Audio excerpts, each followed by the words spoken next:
Official members bounce, bust off the chrome. Realize it's real hell where we call home. Official members bounce, bust off the chrome. Realize it's real hell where we call home. From the heart inside one, I vision fat licks and mat clips. The chroma make the average imitator do backflips. You lack a pistol, so put a vest around the issue. Slugs will never miss you. Coming from members that's official. All right, so today's lecture is going to be the third hardest one of the semester, because obviously losing data is bad. We don't want people to lose data, and you'll quickly realize this is, again, why you don't want to be writing, if you're a random JavaScript programmer, you don't want to be writing your own recovery stuff or recovery components in your application. You want to be using a database system that knows what is battle hardened and tested and can do this correctly. All right, so quickly for the administrative stuff, project three was due last night, as well as homework 4 or homework 5, or which one. And then so project 4, that's way wrong. Sorry. That should be whatever it is in December. I think it's the date, it's the Sunday, I think the 6th or 7th, right? So ignore that date. But the recitation is tomorrow night at 8 p.m. and there's a post on Piazza for this. All right, so this week I got to go to Chicago, deal with Mushu's court date stuff, try to get him out. So I won't be giving the lecture next class. It'll be my number 1 PhD student, Wan-Shen Lim.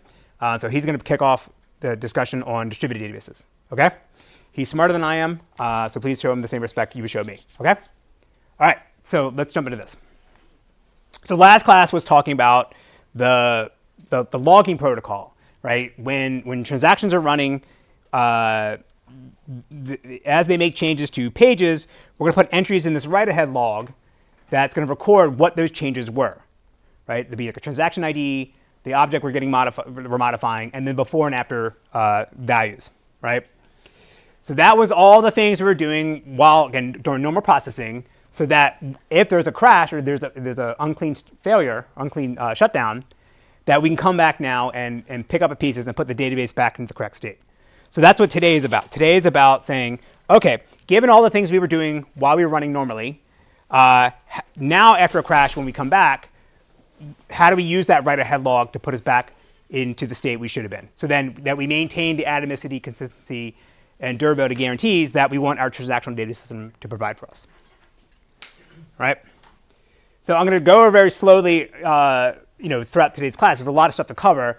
And there'll be some obvious optimizations we can do, especially when we start talking about how we'll do recovery. But I'll sort of do the sort of basic version of it, and then there'll be some cases where we say, okay, if we did this instead of this, things will go faster. But again, for recovery, we want to be super, super careful. So we want to be very methodical and deliberate and very conservative in how we're going to apply these changes. And then once we make sure that that's correct, then we can go back and optimize it further. So recall last class, we were talking about buffer pool policies, and we said that we were going to use steal, no force. Steal says we're allowed to flush out dirty pages from the buffer pool that have been modified by transactions that have not committed yet, only if the write-ahead log records that correspond to those changes have been written. And no force says that we're not required to flush out all the dirty pages from the buffer pool when a transaction commits. We do have to write out the write-ahead log changes, but not the buffer pool changes. And so the basic setup is what we're trying to achieve is that, say we have 3 transactions, T1, T2, T3. T1 does a write and then commits. T2 does a write and then aborts. And then T3 does a read and then a write. And then now there's a crash. So now after recovery, when the data set comes back online and says, okay, I can start running transactions again for you. All right, we want it to be the case that T1 changes are durable, right? Because we told the outside world when they committed that, yes, your transaction is committed. So if they come back and read it again, they should be able to see those changes. But T2 and T3 should be aborted, meaning when we come back, we should not see any partial updates from T3. And obviously, we should not see any changes made by T2, right? Because T2 is aborted. We told it aborted. And so we want to clean that up. So the core algorithm we're going to use today is called Aries.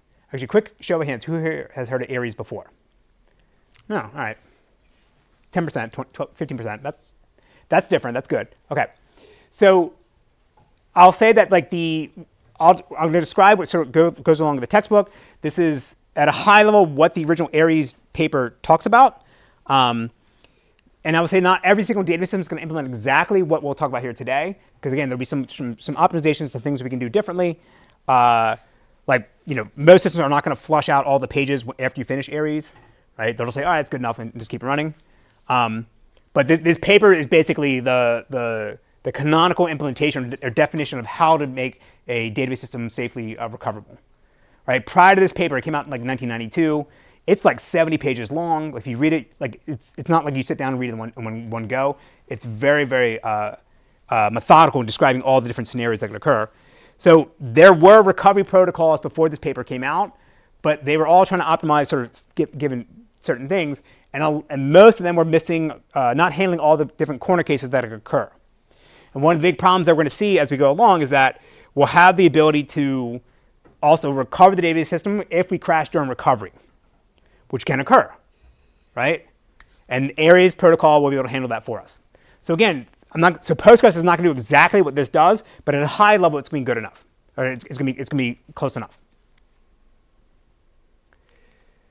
So there's 3 key ideas in Aries. The first is that we've already covered from last class, that there's a write-ahead log, right? That we're going to, when transactions make changes to the pages, we'll make log entries that says here's what that change was. And then when a transaction commits, or before the data system is allowed to flush out the dirty page from uncommitted transaction, that we have to flush out the log records for that, right? And this is just steal no force that we talked about before. Another key idea is that they're always going to, under Aries, you're always going to repeat history during redo. So that means that when you crash and come back, you're going to be very careful about figuring out at what point in the write-ahead log I'm going to jump back in time, and I'm going to replay all the entries, redo all of them until I get to my end of the log. Right? Even though some of those changes may have already been successfully flushed to disk, we're going to be super careful, and we're not going to try to guess whether, oh yeah, we made a change and that got flushed out to disk, because there's no write-ahead log entry that says page flushed to disk. So rather than trying to guess about whether we got the page out to disk before the crash, we're just going to apply the change all over again. Right? And that way we can guarantee we know we're putting the database in exactly the same state it should be. The other big idea is now is that we're going to log the changes when we undo an aborted transaction. Right? We're going to introduce new log records, just as if we were doing when a transaction was running normally. When we do an update, we put a log entry in that. When we now abort a transaction and roll back its changes, we're also going to add log entries for what those changes are. So again, you could not do this and try to optimize, maybe run faster. But since we want to be very careful, we're going to be very verbose in what we're putting in the write-ahead log. So we can guarantee we're putting the database back in the correct state. So first thing we need to do is talk about extending our log records to now include log sequence numbers. That's going to give us an ordering of when these events occur in the log. Then we'll talk about how transactions would normally execute or abort when we're running sort of extensions that we talked about last class. Then we'll introduce an optimized version of checkpointing that is will allow transactions to keep running without stopping everything. And then we'll talk about the end of okay, now we put everything together and we do the three phases in Aries. Okay? All right. So the first thing we got to do is that now we need a way to record the order in which transaction log entries are going to appear in the log. And obviously you get to say, okay, well every line or every delimiter character in our make sure I was recording. Sorry, every delimiter character in the log is enough to figure out what's going on. But when we do recovery, the log can be really big, and we want a way to identify each log record individually, and also now keep track of what's the sequence of log records I would have for a given transaction. So these log sequence numbers we're going to add are just a monotonically increasing counter that says here's log entry whatever, and it gets log record 1, and the next one gets a log sequence number this, right? And we're adding one over and over again. Sort of like the timestamp stuff we talked about when concurrency control, where it's a synthetic number the system is maintaining, but we're going to use this for different purposes, again, to keep track of the order of these events. And then now we're going to use these log sequence numbers all throughout the rest inside the database system to keep track of who cares about what log sequence number to tell what's been written to disk or where the next thing we need where the next thing in the system we need to modify. So again, there's log sequence numbers that are maintained for every entry we have now. But now in every page in our database system, we now need to extend our format to now include the page LSN. And the page LSN is just going to be what was the last log sequence number of the entry for the last update or modification to that page. And this is basically going to give you a way to tell you where is that log entry. Is it in memory or is it out in disk? Because if it's out in disk, then I know it's okay to flush that dirty page because the log entry has been written in disk. Then we add this flushed LSN, and that's just keeping track of the largest LSN of the last flush we did from the redhead log from disk into memory. So then now, again, when I'm just trying to decide, can I flush a page from my buffer pool out to disk, either because the eviction policy says we need to make space and you got to go, or the background writer comes along and says, we want to write this out. Now you could look at this flush LSN and say, for a given page, is the page LSN less than or equal to my flush LSN? If yes, then I know that the log has been flushed out to a later point than the entry for this page, the modification for this page. So that's how we're going to be able to keep track of like what's in disk and needs to stay on disk in our pages, and what's actually out on in the log. These LSNs are going to be used for a bunch of other things that we'll cover as we go along. We already talked about flush LSN and page LSN. There'll be this rec LSN we'll need for the dirty page table, which will come later on when we do recovery. And this is keeping track of what was the oldest update we made to a page since it was last flushed. Like what was the first first modification we made to it. And that just tells us since we got to replay everything, where to jump to in the write-ahead log so we can put the page back in the correct state. Last LSN just keeps track of what's the last record for a given transaction, so I know how to jump to its starting point in the log. And the master record is a global LSN that keeps track of what's the last checkpoint that I took. Because every time I take a checkpoint, it's an entry in the log. So that's at least going to be a starting point for us to go jump into that location in the log and then figure out what was going on in the system at the time of that checkpoint to decide how far back further we need to go in time. And that's a shortcut from prevent us from having to scan the entire log, which again could be several gigabytes or terabytes, depending on how long you keep the log around for and how many transactions you're running per second. So the master record is just the LSN to go find things. So don't worry about the rec LSN and the last LSN. We'll see this later when we do recovery. But the page LSN and flush LSN, that's the key thing we need to understand. So it looks like this. So now we send our log record, our entries. Now we include this additional column in the beginning. It's just a log sequence number. Just think a global counter that we increment by 1 every time we want to hand out a new log record. Then we have now in our pages, but in memory and on disk, we'll have this page LSN that this corresponds to the last log record that made a change to it. And then the flush LSN is just saying what's the LSN of the last entry that was written out from memory to disk in the log. And the master record just says where my checkpoint is. All right, so say in this example here, our page LSN is pointing to record 12, or LSN 12, out on disk. Can we flush this page? Yes, right, because the log entry 12 is on disk, so it's safe to flush this because the page LSN is less than or equal to the flush LSN. That's good. But if the page LSN points to something in the in-memory portion of the redhead log, you can't flush it, right? So again, in the buffer manager, when it runs the eviction policy, if it sees a page where the page LSN is less than the flush LSN, it knows it can't flush it. If the page LSN is greater than the flush LSN, you know you can't flush it. So either you have to immediately flush the log record, then you can flush the page, or you got to go find another page to evict to reclaim space. You guys didn't have to do that in your first implementation in Project 1 because there wasn't a notion of log sequence numbers. But there's extra checks you'd have to do to make sure whether something can be evicted. All right, so this basically summarizes what we just talked about. All log records have an LSN. We update the page LSN every time a transaction modifies a page. And then we update the flush LSN every time we flush out the buffer, the write-ahead log buffer in memory out the disk. All right, so now, when a transaction normally executes, as we said before, it's going to do a bunch of reads and writes to data records. We don't put read operations in the write-ahead log because it's not making modifications. That does make sense. We only put the writes.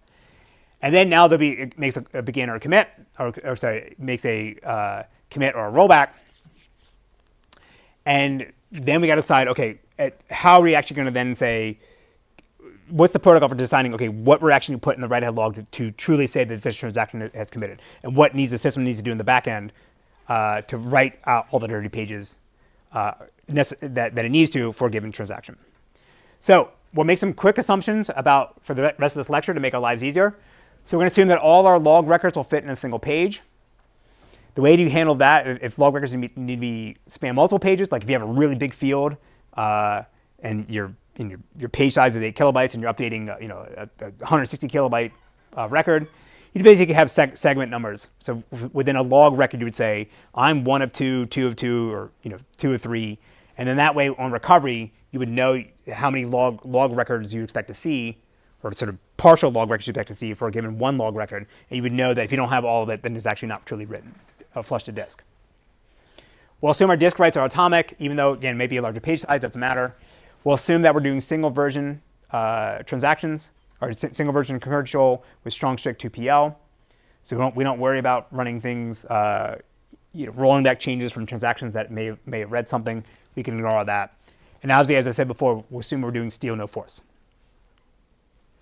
Okay? And we'll ignore B plus G logging. Again, there's a bunch more going on I want you to be aware of, but to get through today's class, we'll just understand the basic of Aries, and you can then see how you would extend that to support more complex objects in the database or other concurrent show protocols. All right, so last class we said when a transaction commits that we're going to add a commit log record or commit record to the log, and then we just guarantee that before we tell the outside world that your transaction is committed, that we flush all the log records for that transaction, right? But now we're going to add this new kind of log record called transaction end. And this is just for internal bookkeeping that we're going to use for ourselves to say, at this point when we see a transaction end, we know that we'll see no more entries for this transaction ever again. And therefore, we can drop it from our internal data structures at that point in time. So think if I'm scanning through the log, going from older to newer records, once I see transaction end, I know after that I won't see this anymore. I won't see this transaction anymore. So when we successfully flush out the commit record, we can then tell the outside world your transaction is committed. But internally, we may keep some additional metadata around for it until we get the transaction end. And then when we add the transaction end record to the log, we don't need to flush that out immediately. It'll just get flushed out eventually as part of the flush for another transaction. Because again, this is only internal bookkeeping for ourselves. It's not necessary to tell the outside world the transaction is committed. So it sort of looks like this. So I have in my write-ahead log in memory, I have transaction T4, does it begin, does an update on A, does an update on B, then it calls commit. So at this point here, when it calls commit, we have to flush the write-ahead log buffer in memory out the disk. When that's successful, we update the flush LSN to now point to the latest log record. And then we can tell the outside where your transaction is committed. But we'll maintain some internal metadata about like this transaction has successfully committed, and maybe it modified these objects and so forth, right? Similar to what we saw in OCC, where you gotta kind of keep the rewrite sets around for a little bit longer. Then at some later point, there's another, once we know that we're finally completely done with this transaction, we add this transaction end record here. Again, that's just internal bookkeeping for ourselves to say we don't need to worry about this anymore. And then we can reclaim the memory and use it for other stuff. All right, that'll make more sense in a second when we talk about aborts, which is next slide. So in Aries, aborting is basically a special case of a transaction where you just kind of reversing the changes you would make as if it was the transaction itself was calling update to reverse changes for you. So we're going to add log records for those reversal of the changes, but we're going to keep track of that. They're sort of special for us to know that this is being used as part of the undo process rather than the normal execution of a transaction that will eventually commit. And then now we're going to add this additional field called the previous LSN. And this is just going to be to improve the efficiency of the protocol, of the algorithm, so that when we're looking through the log, the previous LSN will point to the next log sequence number, or the next log record for this aborting transaction that we need to then undo. And so think of this, it's just a linked list to say, okay, as I do this scan, try to figure out, here's all the things I need to reverse for this transaction that aborted. The previous LSN is now you're going back in time because if you execute the queries in one order, when you do undo, you got to replay them in the reverse order. So the previous LSN just tells you where you need to jump to in the log to say, what's the next thing I need to undo, right? You don't need this for correctness, you need this for efficiency. All right, so say we have this transaction here. Well, that sucks. Whatever. Let me go back. Sorry. All right, so now you see we have the log sequence number, and then immediately next to it we have the previous LSN. So the first record, the previous LSN is null or nil, right, because there isn't one. But as I go down and keep track of the next one, I have the update on A, and its previous LSN is going to be 12, because that's the one that came right before it. And again, these are contiguous, so it's pretty obvious what they are. But imagine something where like I have multiple transactions running at the same time, and they're putting a bunch of entries interleaved with each other. And as I want to go back and reverse them, I have an easy jump off to figure out where they are, right? So now the transaction aborts, right? And then later on we do some cleanup, and then we put the transaction end in. So the thing we ended like, okay, how do we actually right? How do we make sure that we undo all the changes for this aborted transaction, so that if we crash and come back, we don't see any of its partial writes. So to do this, we're going to add a new type of log record called the compensation log record, the CLR. And this is just, again, the reversal of a normal update operation to go back to the previous version that we had. And this is why in our log records we were recording both the before and after value, so that when we have to generate the CLR to reverse an aborted transaction, we know what the previous value was, right? And that's why you're storing absolute values in the log records, right? This is what physiological logging and physical logging is doing for us rather than logical logging. We're storing what the exact value it is that we're replacing to go back to the previous version, rather than something like value equals value plus 1 and the reversal is value equals value minus 1, right? We need to know exactly what the previous value should be so that we can install that back into it. So now, unlike in a regular transaction, when we apply updates, and then when it commits and finishes, then we have to flush those log records. At the moment we know a transaction is aborted, we can just tell them they've aborted, right? They don't need to wait for anything. So when we add these CLRs into the Red Hat log, the data system knows it doesn't need to immediately flush them to write them out of the disk. They'll just get written out eventually, like other things that we talked about before. And then just like the previous LSN, for these CLRs, we're also going to maintain the undo next LSN, which is, again, for efficiency reasons, it's just a pointer to say what's the next LSN we need to reverse to undo things. All right, so let's now expand out what the log record's looking like. So instead of showing it in that sort of single column thing, I'm going to break it up into a table, because now we're adding a lot more our metadata. We're running out of space on PowerPoint. So we'll put it in table form here. All right, so we have this transaction T1. It goes ahead and calls abort. And then at some later point it says, okay, as soon as you see the abort message, you tell the outside world, yes, you've aborted. And then now we're going through and adding the CLRs to say, here's how to reverse back the change that you made, right? So we have now a type of what the entry is going to be. So now we have, this is CLR 002, right? Just the number doesn't mean anything. So this is going to correspond to, well, the 002 means it corresponds to the undo of log sequence number 002. But you could store that as a separate field rather than as part of the type. So you see here now, again, when we first did the update, the before value was 30 and the after value was 40. Now the CLR is just doing the reverse of that. We're just swapping that in there. And then we also have this undo next LSN, which is keeping track of, here's the next thing that we need to then undo. And it's different than the previous LSN, because in this case here, the previous LSN is taking to 11, and that's the abort entry. Right? So we could look at that, jump to that, and then this is previous down one tells us how to get up to the previous ones, right? But it's really, we want to know what's the next thing we actually need to undo. And since this transaction only did one update, the next thing we need to undo is basically take us back to the begin, and then therefore we know we're done. Right? So the previous LSN takes you in log sequence order, here's the changes that the transaction made. The undo next LSN is sort of like, here's the changes you need to reverse. And you can skip over metadata things like aborts and so forth. And then now, once we reach the end of, following undo next LSN, once we get back to the begin, we know we undo all the changes that this transaction made when it ran, normally. Then we can go ahead and now add the transaction end record. And this is saying that, again, we won't see any more CLRs or any other log records for this transaction anymore in the log. Is this clear? Yes. Explain again what's the difference between commit and transaction end? This question is, what's the difference between commit and transaction end?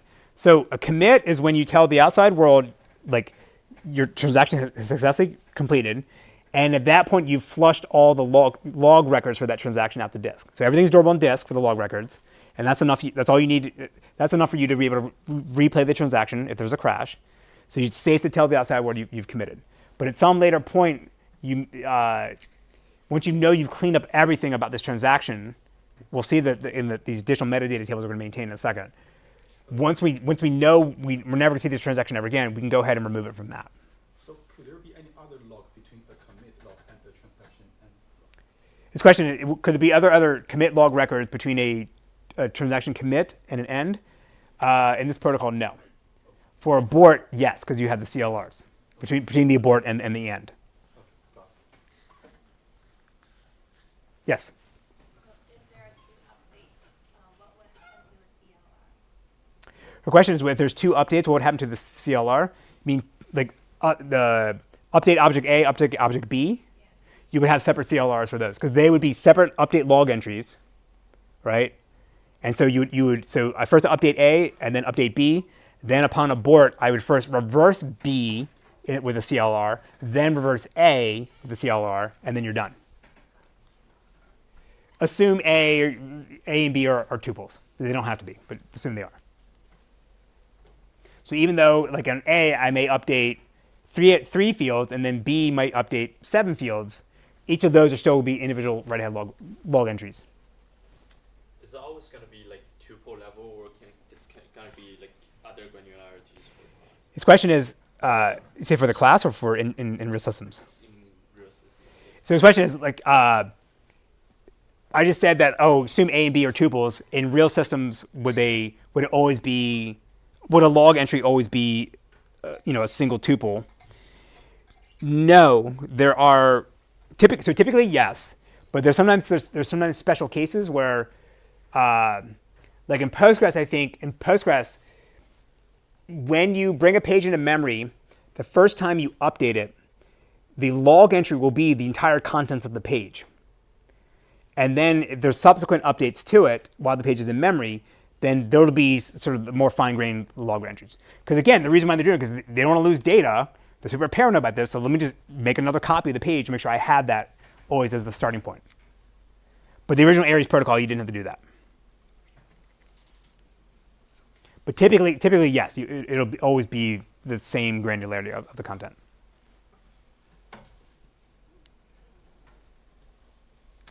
Okay.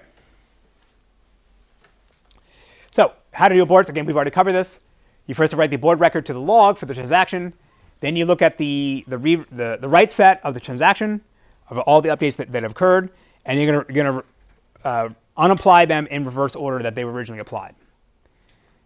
And then every time you undo a change, you create a CLR record right to the log, and then restore the old value. And then once you've reversed everything back, you can go ahead and write the last transaction and record. The CLRs never need to be undone. Meaning, like if I'm undoing a transaction and I write some, say it updates 5 tuples, and I add CLRs for the first 2 tuple updates, then I crash and come back, I'm not going to add more CLRs for the ones I've already applied. I just replay them, redo them. All right? Any more questions about this? This is the core bedrock of how we're going to be able to do recovery. Now the question is, like, how do we do recovery in the right order? So now we got to talk about how we do checkpoints in an efficient manner. Because again, the write-ahead log grows forever. We don't have to replay the entire log. Because think about, like, I have transactions from 30 days ago and that I aborted. And I'm going to replay the CLRs over and over again. I want to avoid that. So we'll first look at sort of 2 bad ways to take checkpoints, and then that'll be a motivation to see how we do fuzzy checkpoints in Aries. So last class, we sort of had a straw man proposal where we say, anytime we want to take a checkpoint, we just stop the world. We halt all transactions, we halt any new transaction from starting, and any active transaction that is currently running, we let them run to completion. Then we go ahead and take a checkpoint. Because at this point, we know that we have a consistent snapshot of the database of the pages in the buffer pool, because we're not seeing partial updates for any transaction. At that point, there's no active transactions that are actually running. Right? So this makes recovery really easy, because now when I come back, I have my checkpoint. It's a consistent snapshot of the database. There's no partial updates. So now I just need to replay all the log entries that occurred after I took that checkpoint. It's obviously bad for performance because say I have one transaction, I have 2 transactions that are running, so I block any new transactions from starting. The first transaction finishes in like 10 milliseconds, but the next transaction runs for like 3 days or something crazy like that. Now my system has to wait for those 3 days before it can take a checkpoint, and it's blocking everything, right? So obviously that's a non-starter for us. All right, so a better way to do this is that we want to pause transactions that are running in the system, go take a snapshot of writing out all dirty pages, and then let them sort of keep on running again. So even if they have active queries, instead of saying wait to completion, we'll just stop the queries from running, no matter what stage they're in. Then we go ahead and take the checkpoint, and then once that's done, then they can start resuming again. Is this a good idea or a bad idea? I've already said it's a bad idea. Why is it a bad idea?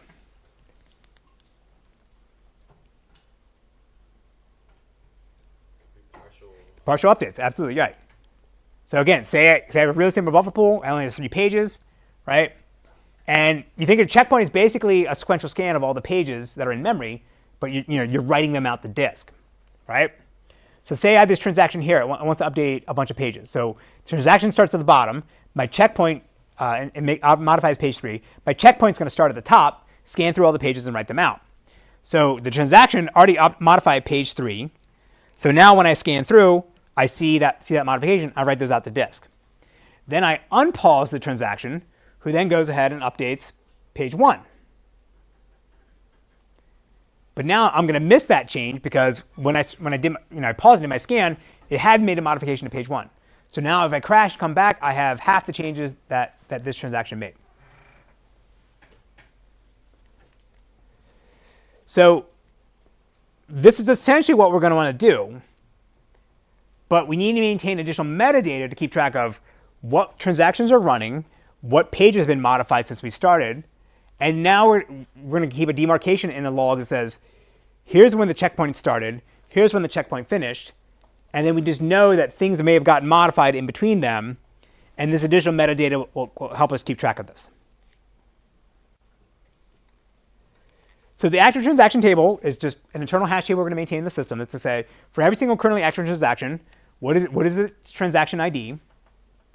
What is its current status or code or mode of the system? Like, is it actually running? Is it in the process of committing?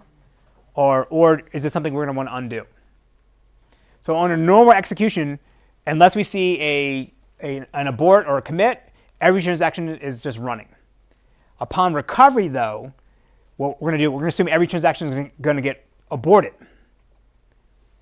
And then it's up for the log to tell us whether we should put it to be committed or committing.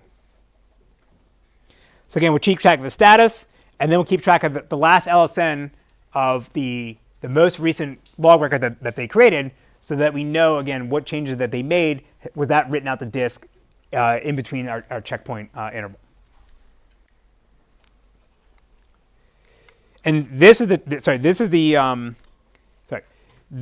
table we will maintain. We'll maintain enter end transaction until we get that transaction end message. At that point, we can drop it out of this, because we know we're not going to see any more changes from it. Again, now if I'm boarding a transaction, I might be putting a bunch of CLRs or reverse pages while I'm taking the checkpoint, and I want to know what was going on during that checkpoint. So that's why there's an abort message and an end message, because in the case of aborting transactions, there might be some more stuff that you're doing in there.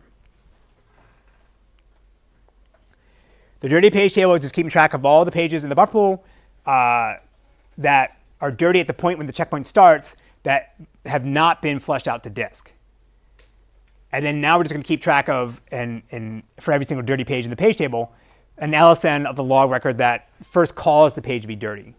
So a transaction maybe reads a record and a page is brought in, but as soon as a transaction modifies that page, we keep track of that LSN.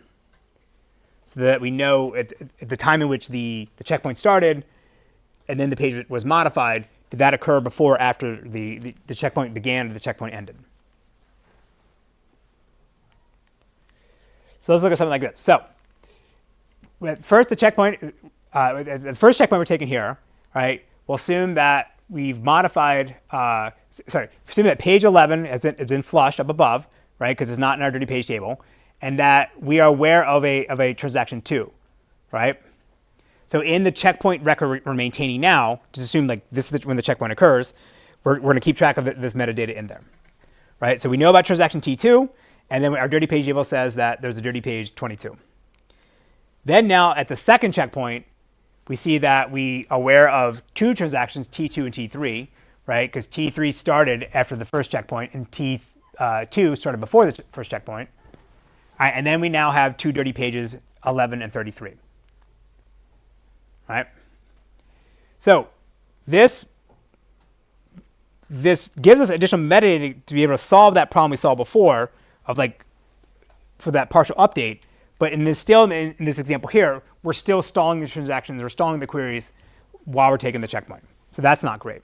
So that'll handle the case where like the query is running, it updates that first page, then we take the checkpoint, we pause it, we record in our dirty page table what we saw at the moment we took the checkpoint. So then afterwards we would know here's the log records that maybe modify things that we missed in our checkpoint. But again, we're still stalling transactions while we're doing this. So the fuzzy checkpoint solves this problem by just adding an entry to say this is when the checkpoint starts in the log. Keep track of what the dirty page table is and what the actual transaction table looks like. Then you let the checkpoint run. And then when the checkpoint completes, then you add another entry into the log for the checkpoint end, and that's where you stuff in the actual transaction table and the dirty page table to tell you, okay, if you see this checkpoint end, here's what I saw at the beginning, and then you can figure out from all the log records between the begin and the end what potentially got modified. Right? Just because there's a log entry that say a page got modified and it was made dirty doesn't guarantee that it's flushed out the disk, but the dirty page table will at least tell you what was modified beforehand and whether it got flushed out, and then now between the checkpoint what was modified, and check to see whether that has been successfully flushed out. All right, so go back to our example here. Now you see again we have at LSN 7 and LSN 10. Now we have the begin checkpoint log record and then the endpoint checkpoint log record. And so we had this transaction up here, T2, right? It started before the checkpoint started, so that's going to be in our actual transaction table. And then before the checkpoint started, T2 modified page 22, so we have an entry for that in our dirty page table. So this is telling us that when the transaction started, there was a transaction T2, and again, it's a hint to the recovery protocol, say, hey, there's a transaction T2 was doing something before the checkpoint started. Go find out what it did and make sure you apply all its changes or reverse it if it aborts. And the dirty page table says, before I took the checkpoint, there was a dirty page 22 that should have gotten flushed between the checkpoint start and the checkpoint end, but it also may have been modified by another transaction before the transaction, during that checkpoint, after the checkpoint flushed it out the disk. So go make sure you understand what's going on. Yes? So during recovery, that just means that anything in the dirty page table doesn't have to be undone because it was never committed? This question is the dirty page table telling us that if it's in the dirty page table, do we never have to update it? Because you may have to redo or undo, or I'll say in a second. Am I never going to update it because I can guarantee that it was flushed out during the checkpoint. It wasn't flushed, right? Because it was dirty. It was flushed, but you don't know whether another transaction modified it after it was flushed, right? Right, because we'll see this in a second, but like you're basically going to say, I see the checkpoint begin, checkpoint end, figure out what's in between that, and that's going to tell us what I need to do. But again, there's no log record that says this is when the page was flushed. So I don't know. Say the dirty page table contained 11, right? So at that transaction up there, it updated page 11. The transaction also updates page 11, but I don't know whether my flush got this change or the change up above. So go make sure you find out what happened. So again, this is additional metadata for us, again, keeping track of like what was going on in the state of the system at the moment of the crash to help us be able to reconstruct the system and understand what's going on. When we successfully flush out the checkpoint end, that's when you go ahead and update the master record to say, okay, if you're now coming to me after a crash, here's where to jump into the write-ahead log for the beginning of a checkpoint, and then use that as the starting point to figure out what was going on in the system at the time of the crash or before the crash, again, to reinstantiate all the active transactions and put you back in the correct state.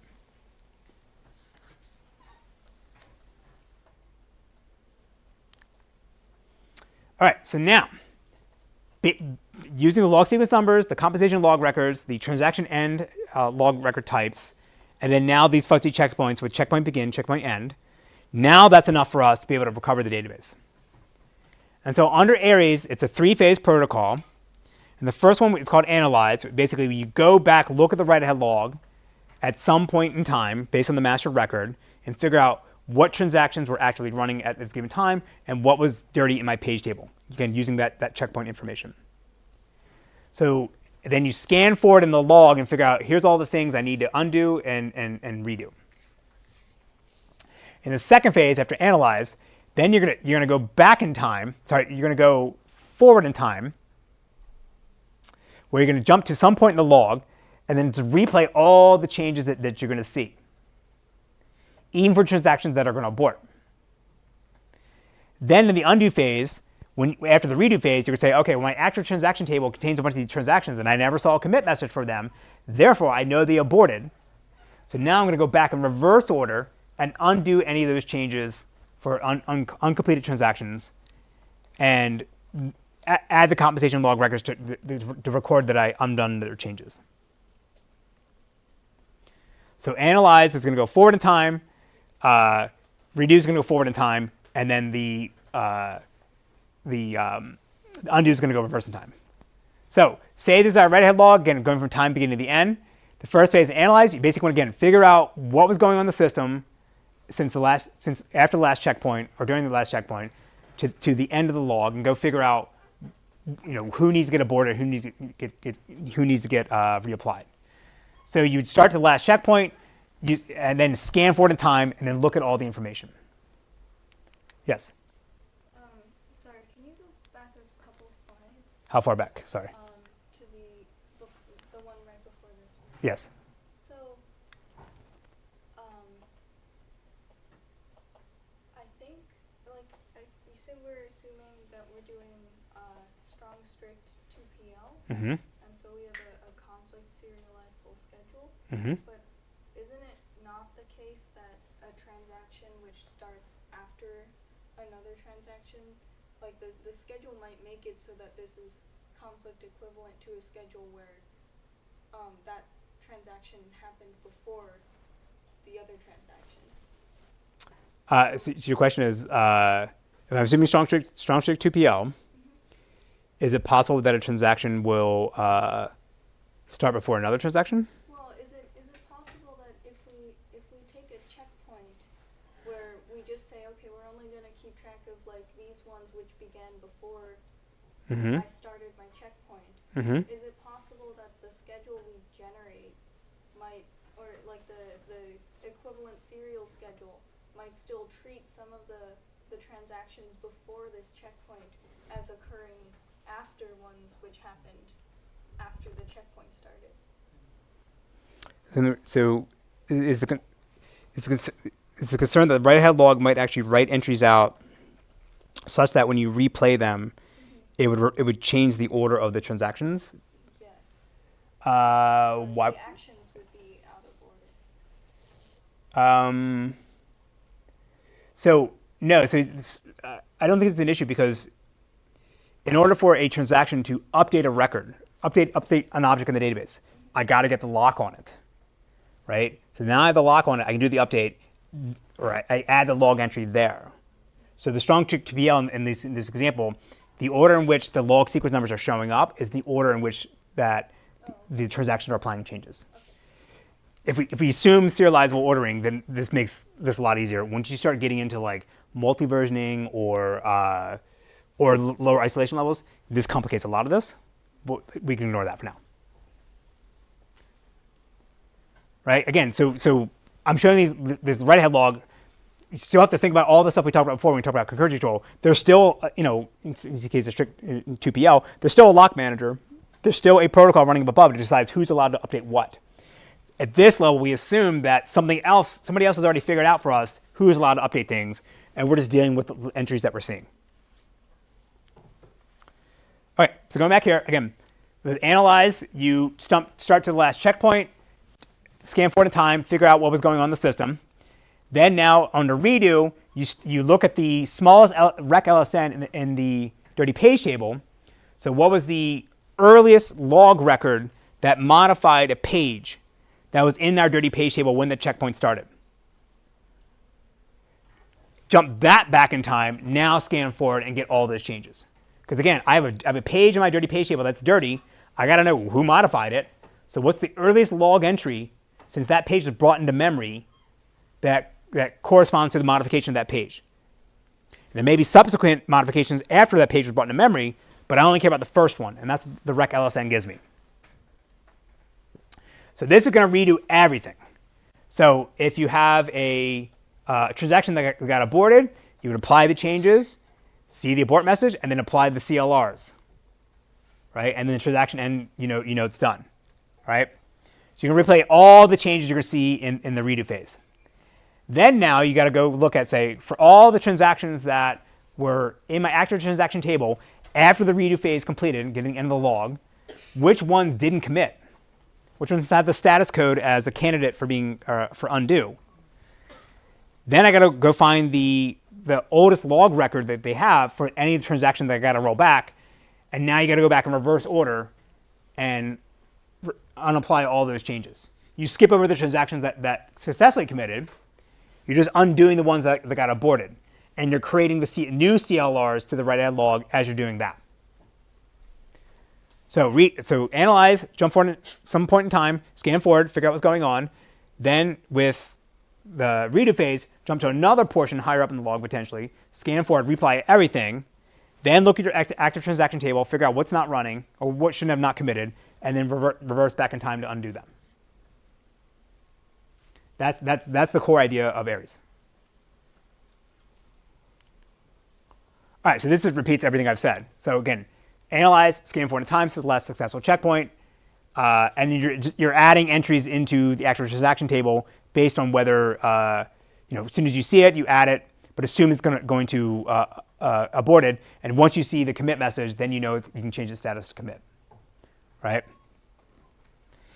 And then if you see for any update log records, if the page is not in the dirty page table, again, we'll be maintaining this as we go along. So then we keep track of it and to know that this is the modification we saw for this page, for this log record, so that we know that if we never need to undo it, we know how to find back to the transaction that created that change.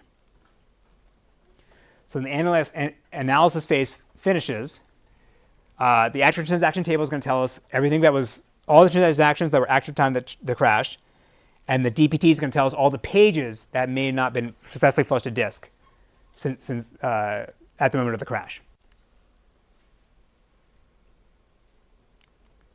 So let's look at another example. So we have the checkpoint begin, right? So we add that entry into our log record, right? And this is now we're just showing what's in the ATT and the DPT. Then, as again, I'm scanning forward in time. Now I see this transaction T96. Well, I don't have it. My actual transaction table doesn't have anything in it yet. I didn't see a begin message for this transaction 96 since my begin message, so I know that somewhere in the log, up above this begin checkpoint begin, is this transaction 96 starting and maybe doing some stuff. So I'm going to add entry into my ATT. It says I know about a transaction 96 because I'm seeing it in the log, and I don't know what's going to happen to it at this point as I'm doing my analysis. So therefore, I'm going to assume it's going to abort. So I set its status to make sure I undo it. And then we see that this transaction modified page 33. So I'm going to add entry into my my DPT that says here's page 33 that was modified, and here's the rec LSN, the oldest LSN for the transaction that modified it. Now I get to my transaction begin or transaction end, right? And now I have additional information about these transactions. Well, lo and behold, yes, I saw a 96. That's good. But there's also this 97 up above. I didn't see any log messages for that. So there's another transaction 97. I got to figure out what was going on with them. And then now I know I have another dirty page that was in my buffer pool for page 20 that was modified by an LSN 8 before the checkpoint began. Then now I see the commit message for 96. Fantastic. I'll update my ATT and say, oh, T96, you made it. Good job. Set it status to be a commit. I still don't know anything about 97, so it's still candidate to be undone. And then at this point, now I see the transaction end, and now you see why we want to have this transaction end, because now I say, okay, well, this transaction is done at this point here. I can go ahead and remove it from my ATT, because I don't care about it anymore after this. Right? Yes. Is it not enough to remove it at the commit place? Like at the body? This question, is it not enough to move it at the commit phase? That's an optimization. You could do that, yes.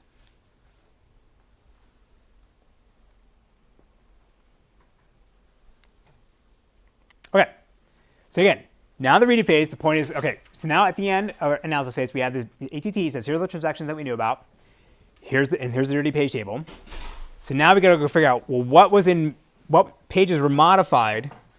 Sorry, question, yes. Wait, just a quick question about that. If you were to remove it at the commit, then because when you write the commit message, that doesn't mean that changes were made in the buffer pool. Yes. He's right. Yes. So the reason why you still need it is because it could have modified something in a dirty page table, and I need to know whether it's a commit. Thank you. Yes. So that's why you got to keep it around. Thank you. So implicitly through the rec LSN, so this guy modified what? 96 modified 33. So implicitly, this LSN of 20 corresponds to this transaction T96. So implicitly, I want to know, what transaction generated this? What generated this log record 20? Did it commit? So if it's not in the ATT, as he pointed out, then I don't know. So that's why you got to keep it around. All right, so the redo phase, again, this is where we're going to jump back into history before the checkpoint usually, before the last checkpoint began. And then we're going to scan forward in time and replay all the changes. Even if we know the transaction is going to abort, because we see it in our ATT as a candidate for onboard at the end, we're still going to replay everything. Because again, we want to put the database in the exact same state that it was at the moment of the crash, even through all the transitions to the end of it.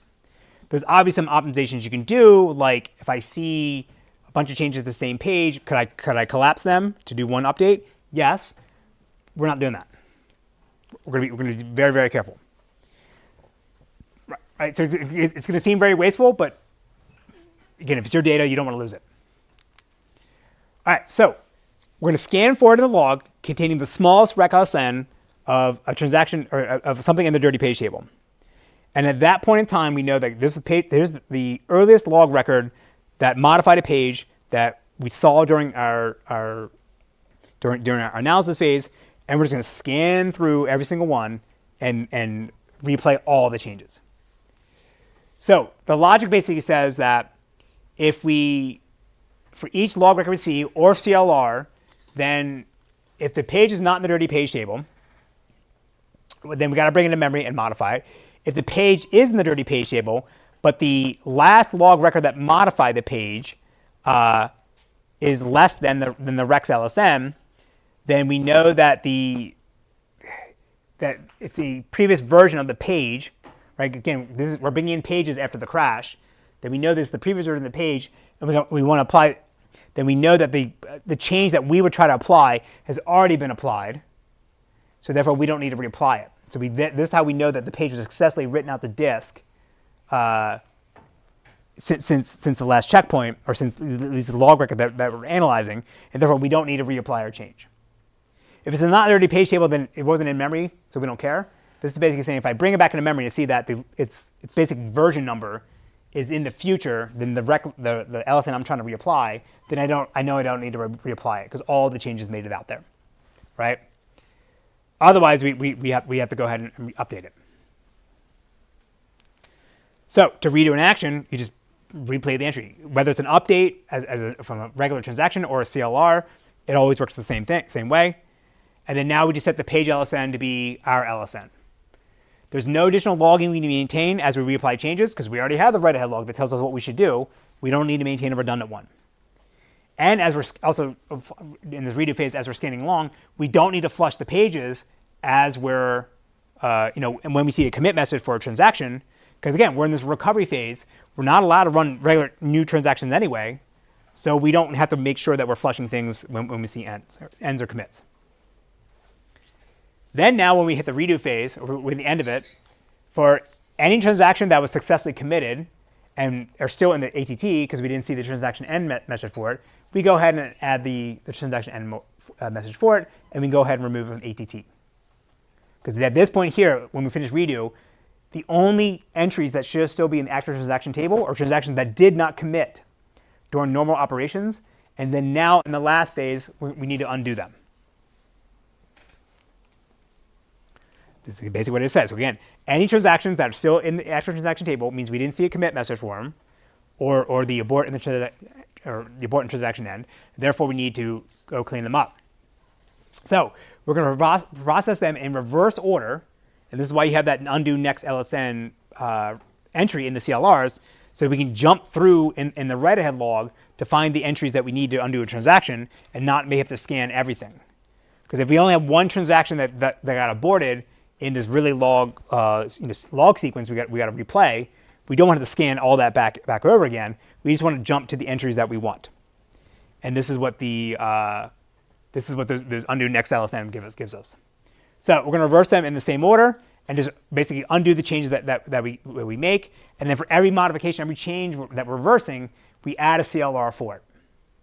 Again, we don't need to make CLRs for CLRs because when we did the redo phase, we would apply the changes to that CLR. And then if we crash during the redo phase, well, we just come back and just do it all over again. So let's look for example here. So we have a transaction, we have in a write-ahead log, we call begin, or checkpoint begin, checkpoint end. Then we have T1 makes a change, T2 makes a change, T1's aborts, right?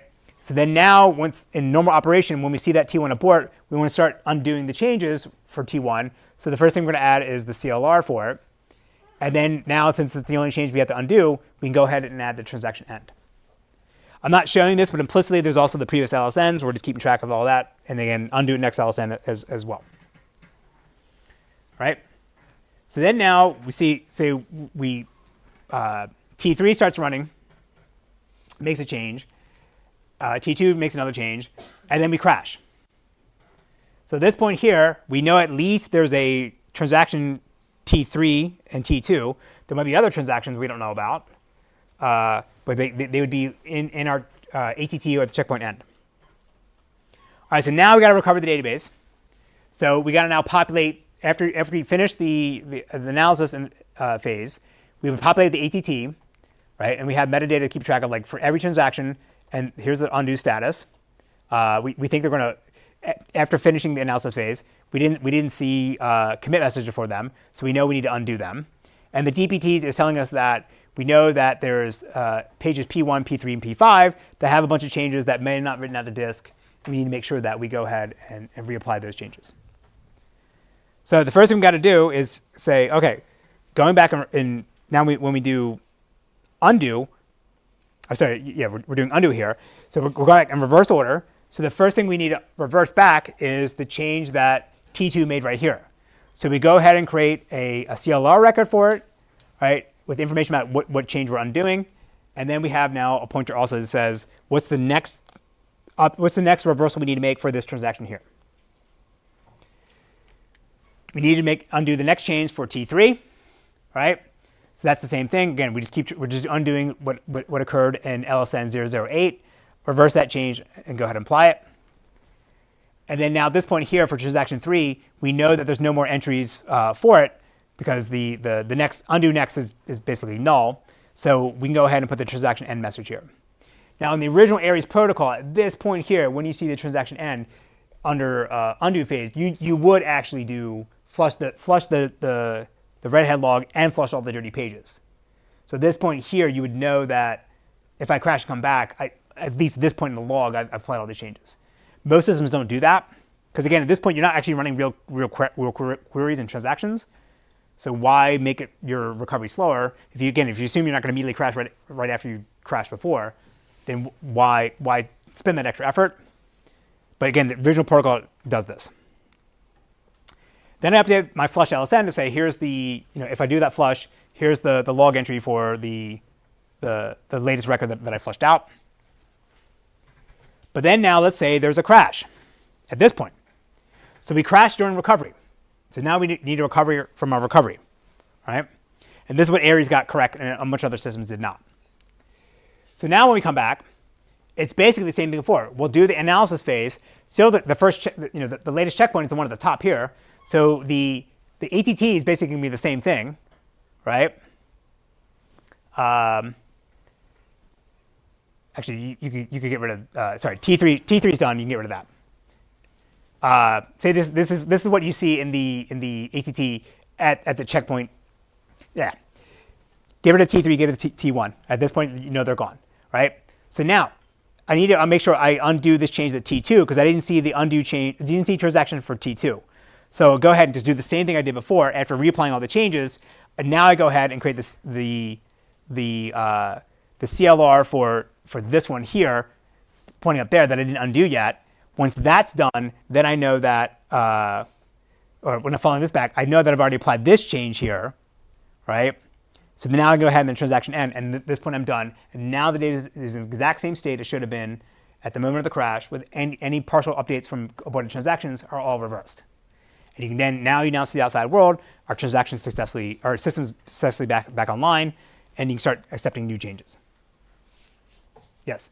I might be misinterpreting this, but can you explain again the dirty page table? Is that the set of pages that were changed but not committed and then written out to disk, or? So yeah, so I should make this more clear because I'm showing this in at the checkpoint end, it'll contain all the pages that were modified and when the checkpoint started, right? Then after you complete your analysis phase, the dirty page table will contain, here's all the pages that were modified, and I don't know whether they were flushed out the disk, and then here's the oldest log entry that corresponds to the change that they made. So there may be subsequent changes afterwards, but I only care about the oldest one because that tells me how far back I have to jump in time. And then in the redo phase, you're going to redo all the changes. Yeah, so it's not clear on PowerPoint here, I'm showing this is it after the analysis, after the redo, right? Ignore that for now. It's just saying again, after the redo phase, I would know here's the pages that were modified that may not have been written to disk. And you don't really need that to do the undo, because the undo thing, all you care about is here's the transactions in my active transaction table that did not make any changes, and I just use the undo next pointer to tell me how far back in the chain I have to go back to make sure I do undo all their changes. Right? So when you start undoing all the changes, you would say, okay, since you're recording, here's the undo next. Say you get to the CLR here, this points to 004, which is up there, and that's not a CLR, that's a regular update. I'm not showing the previous LSN because it's PowerPoint, but now you have the previous LSN. So now you can say, okay, well, I've undone this. This is then going to tell me that the next thing I see is going to be a real operation that I modified. Therefore, I know there isn't anything else for me to undo. So therefore, this transaction has been successfully rolled back. I can go ahead and add the transaction end. Yeah, so I apologize. The ATT and DPT aren't clear here. Like what the actual, like going back here, I think the previous slide, right? In this case here, this would be after you've done your analysis, you would drop out T1 because you would see transaction N for that, and then you would drop out T3 because you would see the transaction N for that as well. So the only thing in ATT after doing redo should only be T2. And that's why after the crash here, when you come back, you would say, okay, well, the only thing I need to make sure I undo is T2, because I know I've undone everything else. Because after the analysis phase, I would say, okay, I saw a transaction N for T3, transaction N for T1, T2 is hanging out here, let me go clean him up, and you're done.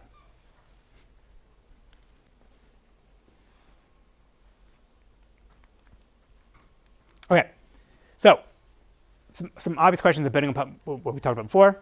So if I crash during recovery during the analysis phase, do I do anything extra special?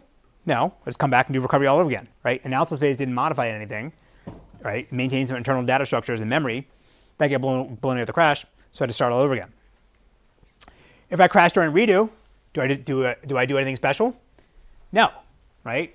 Because in redo, you're just blindly overwriting whatever's on the pages anyway. You're just making sure you're doing it in the right order. So if I crash during redo, I just restart redo all over again.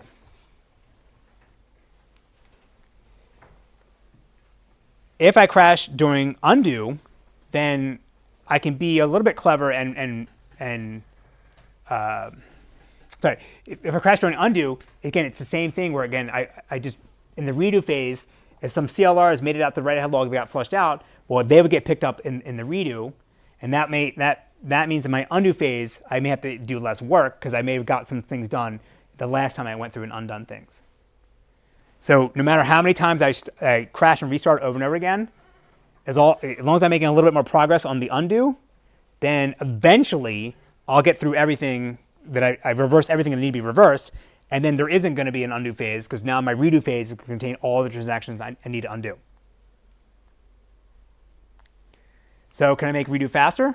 Well, again, if you assume you're not going to crash immediately right after crashing, which is not always the case, sometimes the crashes are correlated, especially in older hardware, then I don't have to do the immediate fsync or the flushes as I'm going through and redoing things. I'll just assume that they're going to flush out eventually. Right?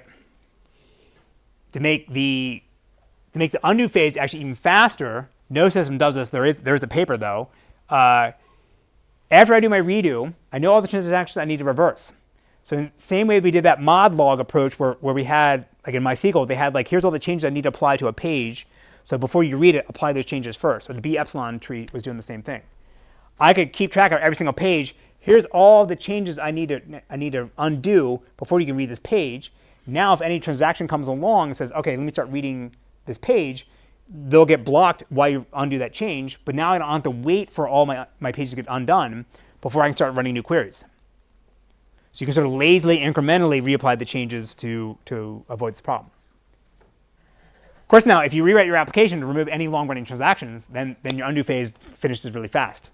And the recovery time will be much slower. But that requires you to rewrite things, and most people aren't going to do that.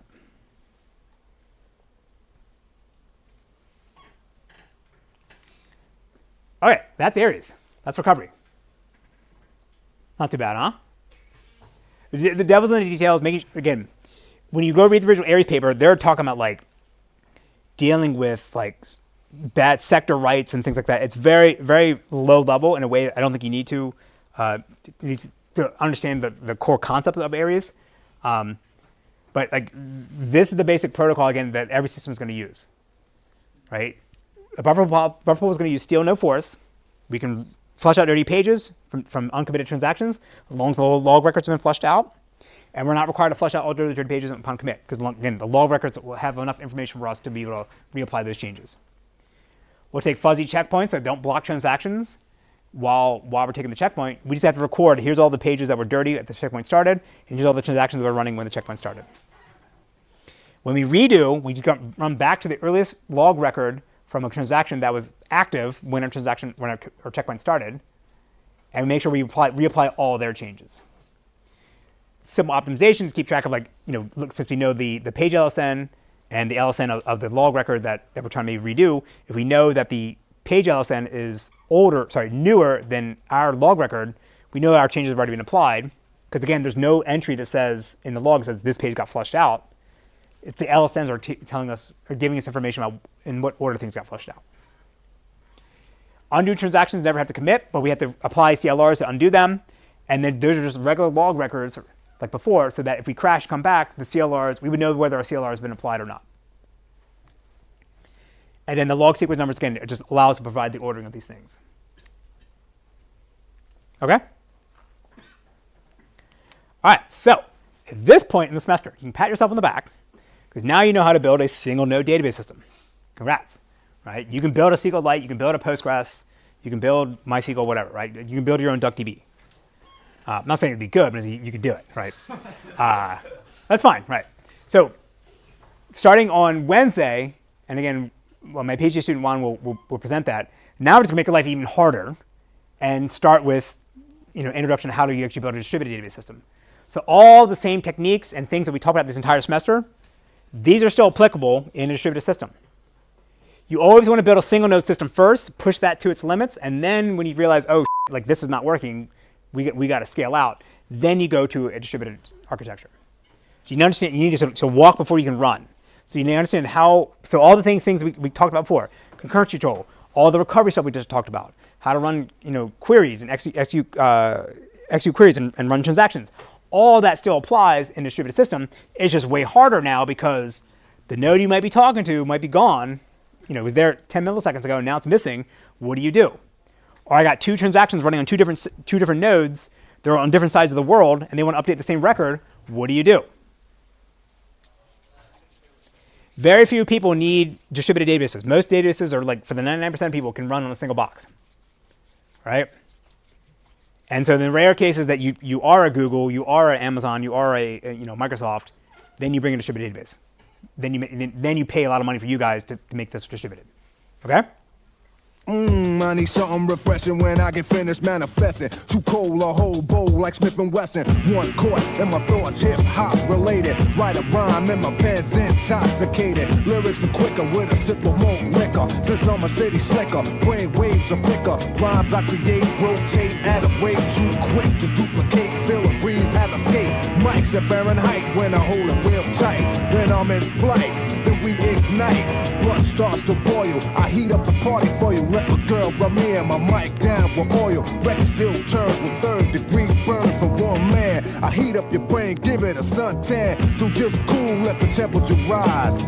To cool it off with St. Ides.